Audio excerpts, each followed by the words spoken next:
par de veces este versículo, primero en voz baja y luego subimos nuestra voz. 2:8 dice la Escritura: quiero pues que los hombres oren en todo lugar, levantando manos santas, sin ira ni contienda. Levante su voz conmigo y leamos juntos. Quiero pues que los hombres oren en todo lugar, levantando manos santas, sin ira ni contienda. Específicamente fueron dirigidas por el apóstol Pablo a Timoteo en primer lugar, pero el versículo 8 va dirigido hacia los hombres en particular. En ocasiones la Escritura, hablar de hombres, involucra también a las mujeres, pero en este texto específico la palabra hombres se refiere al género masculino, cuando dice quiero pues que los hombres, solamente habla del género masculino y allí no involucra a las mujeres en ese versículo número 8. Posteriormente Pablo dará instrucciones para las damas, pero la instrucción del versículo 8 es específicamente para los varones. Inicia diciendo el texto: quiero pues, como haciendo gala de una autoridad apostólica que realmente existe, y es que Pablo la tiene, pero no es una autoridad de autoritarismo. No es una palabra que ha sido dicha porque él se siente un gran líder, sino porque es un hombre que ha vivido lo que le está pidiendo a Timoteo y lo que está pidiendo a los varones de la iglesia de Éfeso. Parece que es la iglesia de Éfeso la que Timoteo está pastoreando, y aquí en ese lugar es necesario que los hombres oren. No podemos dejarnos inmovilizar por el mundo que nos distrae. No podemos seguir tratando nuestras propias heridas cuando es urgente, como dice el texto anteriormente, que podamos vivir quieta y reposadamente en toda piedad y honestidad, pero para ello es necesario que los varones tomen la iniciativa en la oración. No estoy diciendo que no tenemos que trabajar, no estoy diciendo que no tenemos que organizarnos y ser efectivos, pero estoy diciendo que la primera responsabilidad, la que no podemos olvidar, la que no podemos cambiar, la que no podemos desplazar, es orar. Y nos sigue diciendo: quiero pues que los hombres oren, pero añade algo más. ¿Qué más dice? Que dice el texto que los hombres oren. ¿En dónde? En todo lugar. En todo lugar. Eso es muy claro, ¿verdad? ¿Que hay que orar en la casa? Sí. Pero el apóstol es más exigente y dice: sin excepción alguna, en toda parte es necesario que los hombres puedan orar. Deben nutrir nuestra oración. El primer asunto de ellos es nuestra realidad. No podemos desconocer que nuestro país hoy día se debate en una incertidumbre a nivel social y a nivel político. No es muy seguro el destino de nuestra nación, y eso es una realidad. Nos da vergüenza que quienes van a gobernar tengan que estarse peleando como niños pequeños. Sin embargo, en nuestra oración oramos por aquellos hombres que están en eminencia, oramos por aquel que va a ser designado también para ser el presidente de nuestra república. Así las cosas alrededor estén grises, estén feas, nuestra oración tiene que hacer contacto con la realidad. No podemos orar una oración incierta diciendo: Señor, estamos en el paraíso, este país es hermoso, es divino, todo es magnífico, todo es precioso. ¿Quién se aguanta una oración así?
en medio de una clase de la universidad lo supieron y posteriormente se acercaron a decirte, sabes, yo quiero hablar contigo, yo quiero que tú me des un consejo, yo quiero que tú ores por mí. Hermanos, esa es la manera como el Evangelio penetra a todos los lugares. Como pastor, quizá no tendré la oportunidad de entrar a uno de nuestros ingenios azucareros, pero si alguno de ustedes es un muy buen mecánico y lo contrataron, o un muy buen electricista, o un muy buen montador y le contrataron, y usted entra todos los días a la empresa azucarera, ¿a quién ha enviado Dios a la empresa del azúcar? ¿No es a usted por lo que dan las damas? ¿No es impactante? Por supuesto que sí. Pero ¿saben algo? Cuando un hombre levanta su voz en oración, esto sí que llama la atención. ¿Cuánto es necesaria la oración en todo lugar? Y más, hermanos, en un tiempo cuando nuestra sociedad está muy confundida. Parece que muchos han perdido su esperanza y todos los valores que vivimos son muy inciertos. Es una sociedad que se debate en algo que se llama el relativismo. Así que uno puede pensar como quiera y creer en lo que quiera. El camino del relativismo, su final es un final de confusión. Y la gente no sabrá a quién adorar. Ayer, qué lindo es que un hombre se levante así porque inspirará a sus hijos. Un hombre que sea menos religioso, pero que tienda a relacionarse más con su familia. Que a través de la oración sea sensible, sea coherente, sea honesto, sea capaz de pedir perdón cuando se ha equivocado y que nunca abandone la oración. Ese es un hombre de verdad. Ese es un hombre en el cual el Señor depositará su favor y mucha de su confianza. Jovencitas solteras, investiguen muy bien la vida del varón con quien piensan relacionarse, porque si es un varón escaso en oración, también será un varón escaso en sensibilidad para tratar de esforzarse demasiado cuando llegue a la congregación y le pidan que ore, porque fluirá. Si eres un hombre de oración en casa, en la iglesia, en la congregación, podrá orar con facilidad. ¿Saben? Me preocupa un poco cuando desde la alabanza hay que esforzarse mucho para que los hermanos alaben a Dios. Entonces, yo a veces estoy rogando al Señor que la iglesia alabe, que la iglesia adore tu nombre sin necesidad que nadie les esté diciendo que lo haga. ¿Saben quiénes deben ser iniciadores de esa oración fuerte en la iglesia? ¿Quiénes? Mire a ver si usted tiene algún ejemplar por allí. Los varones. Los varones. Otra cosa dice el texto. El apóstol quiere que todos los hombres oren, o que los hombres oren en todo lugar. Pero ¿qué deben hacer? ¿Cómo debe ser esa oración? Dice, levantando manos santas. Entonces alguno dirá, pastor, esa es la razón por la cual los hombres no oran, porque no tienen sus manos santas. Entonces tendría yo que quedarme callado y decir, bueno, ya entiendo por qué no oran, porque son temerosos de Dios y no levantarán manos que estén contaminadas. Oiga, pero es que el Señor nos atraviesa con su palabra. No solo nos pide que oremos, sino que nos dice que lo hagamos en todo lugar. Y de repente nos dice que levantemos manos santas para orar. Hermanos, esto significa ser un verdadero hombre. Ahora pregunto, ¿una oración con manos abajo no es escuchada? Sí, también, porque no estamos hablando de una postura. Yo me imagino a los varones, vamos a orar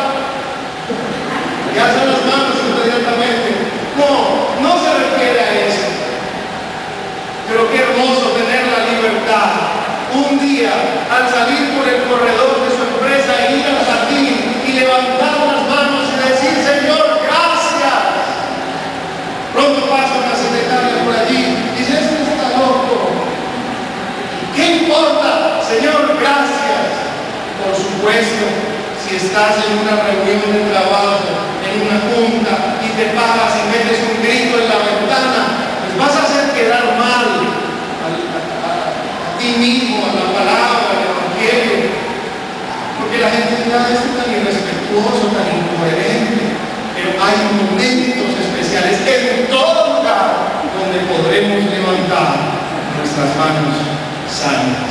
Ahora, mis varones, como preguntaba un cantante hace tiempo, ¿cuántos trajeron sus manos? Pero no vamos a cantar ahora eso. Pero, ¿cuántos tienen sus manos allí? ¿Pueden apreciar sus manos? Qué bellas manos tienen. Siempre recuerdo con mucho cariño a un hermano que conocí hace tiempo. Y ese hermano en un accidente había perdido una manito. Y entonces cuando en la iglesia se decía, alcen sus manos, él alzaba su bracito, un chico de la mano, y movía su brazo sin la mano. En ese tiempo la congregación había comprado un terreno y habían iniciado a poner un techo liviano, lo más económico que se pudo, porque se estaba pagando el terreno al mismo tiempo. Y entonces pidieron a unos varones que pudieran colaborar en esa hechura del techo. Y llegaron varios, y entre ellos llegó el hermano que le faltaba una manito. Y entonces el pensamiento que se nos vino a varios fue, ¿y este hermano qué va a hacer si le falta una manito? ¿Cómo va a ayudar? Cuando lo vimos, empezó con tremenda agilidad a mover su brazo en el cual faltaba una mano. Y podía cargar herramientas con su brazo, y podía mover taludos y cargar tejas. Pero nos asombramos cuando hubo que subirse a una tapia vecina. Él fue el primero que lo hizo. Y allá encaramó una pierna y dijo, hermanos, estén tranquilos que yo estoy acostumbrado a hacer esto. Y empezó a clavar sunchos con su brazo, faltándole una mano. Y si te agradan, dale gracias a Dios. Y dile, Señor, gracias por estas manos. Tú que te has quejado de que eres improductivo y de que a ti no te va bien. Tú que te has quejado de que otros se avanzan por el trabajo de sus manos y tú no. Dile, Señor, gracias por mis manos. Y el apóstol Pablo se interesa por esas manos de los varones. Y nos dice, yo quiero que los hombres oren en todo lugar, pero levantando manos. Y yo pregunto en esta mañana, ¿hay algún varón que abra sus brazos y mirar hacia arriba sus manos y alabar a Dios diciendo, Señor, gracias por mis manos? Dice la Escritura, levantar manos santas. Manos santas. No pueden ser manos de uno que ha estado refugiado en la pornografía, usando su computador, el computador de la empresa, para acceder a sitios pornográficos. Esas no son manos santas. No son manos santas las de aquel que hace negocios torcidos. No son manos santas las de aquellos que hacen trampa. No son manos santas las de aquellos que sobornan. No son manos santas las de aquellos que roban. No son manos santas aquellas que acarician a una mujer que no es su esposa. Esas no son manos santas. Quizá alguien salga hoy triste diciendo, pastor, yo no califico entonces para orar porque mis manos no son santas, y saldrán cabizbajo diciendo, yo no puedo, yo he fracasado. Pues en el nombre del Señor te digo esta mañana que el deseo del apóstol Pablo es el deseo de tu Padre Celestial, que no te reclama por tus pecados del pasado, sino que te llama y te invita para que hoy vivas con santidad y puedas levantar manos santas. Porque no puedes dejar que el pasado te robe tu presente, porque no puedes permitir que los pecados del pasado te limiten y hoy digas, pastor, yo no puedo levantar manos santas. ¿Es que acaso te gusta mucho el pecado? ¿Es que acaso estás muy comprometido con la maldad? El Señor puede hacerte libre de cualquier pecado, de cualquier vicio, de cualquier cosa injusta que has estado ejecutando con tus manos. El Señor quiere perdonarte porque Él desea que tus manos sean levantadas y que sean manos santas. Con tus manos puedes acariciar a tus hijos. ¿Cuánto necesitan ellos del contacto de un padre, de un tío, de un abuelo? Con tus manos acaricias a tu hijita, y esas mismas manos son las que deben ser levantadas delante del Señor. Pero algunos son muy productivos y con sus manos y son tan ágiles, son como José, casi todo lo que tocan, donde ponen la mano, todo eso es bendecido. ¿Hay algún hombre que tenga esa gracia de Dios, derramar esa gracia para todos los que son obedientes a su palabra? Y si hay alguno que es muy productivo con sus manos, entonces también alégrese y levante esas manos y diga, gloria a Dios por mis manos, por el talento que el Señor me dio. Algún varón me dirá, pastor, yo soy más torpe con las manos, me pongo a hacer algo y los barato todo, pero con la lengua soy muy ágil, tengo muchos clientes, soy muy buen vendedor. Bueno, eso también es sinónimo de las manos, la productividad. Terminado ya, y este versículo nos ha dado mucho para meditar en esta mañana. Esas manos que se levantan deben ser santas, pero mire la última frase, por favor, no quiero que terminemos sin ir a esa última frase. Manos santas, pero se aclara, sin ira ni contienda. Sin ira ni contienda. Parece que el apóstol Pablo es muy consciente. Si él dice sin ira ni contienda, es porque en Éfeso, ¿qué estaba pasando? Había varones que estaban levantando sus manos con ira y con contienda. Apreciados hermanos, la oración no debe hacerse para castigar a otros en oración. ¿Saben que eso puede pasar? A veces hay gente que se pone a orar y entonces dicen, Señor, te doy gracias por mi suegra que es insoportable. Señor, ¿por qué me castigaste así mandándome a esta mujer? ¿Qué es esa oración? Y peor aún, dentro de la congregación, de pronto se levanta un hermano a orar y con su oración lo que hace es lastimar a los demás. Dice, Señor, te doy gracias porque yo sí soy fiel en los diezmos, yo sí soy fiel en la oración, yo soy un hombre honesto, yo soy un hombre íntegro, no como otros.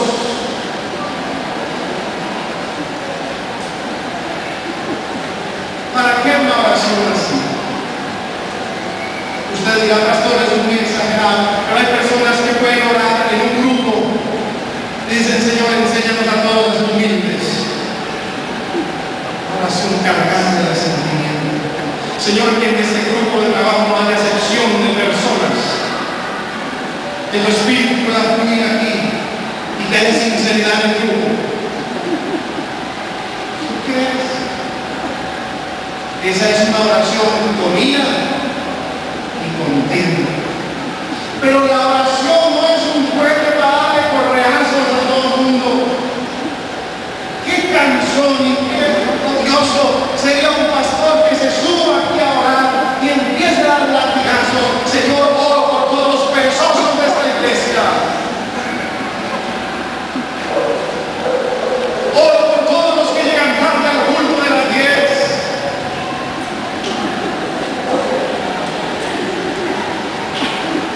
Señor, ayúdanos a que se organicen. Señor, que no haya gente irresponsable aquí entre tu pueblo. Hoy ya está dando el pastor latigazos de oración con presiones en su alma que no edifican y que no bendicen a nadie.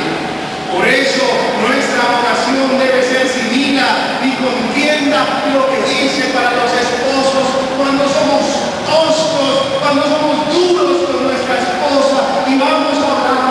Ay, sí, Señor, bendíceme, dirígeme en mi negocio. Y el Señor le dice, cállate, trata bien a tu esposa primero.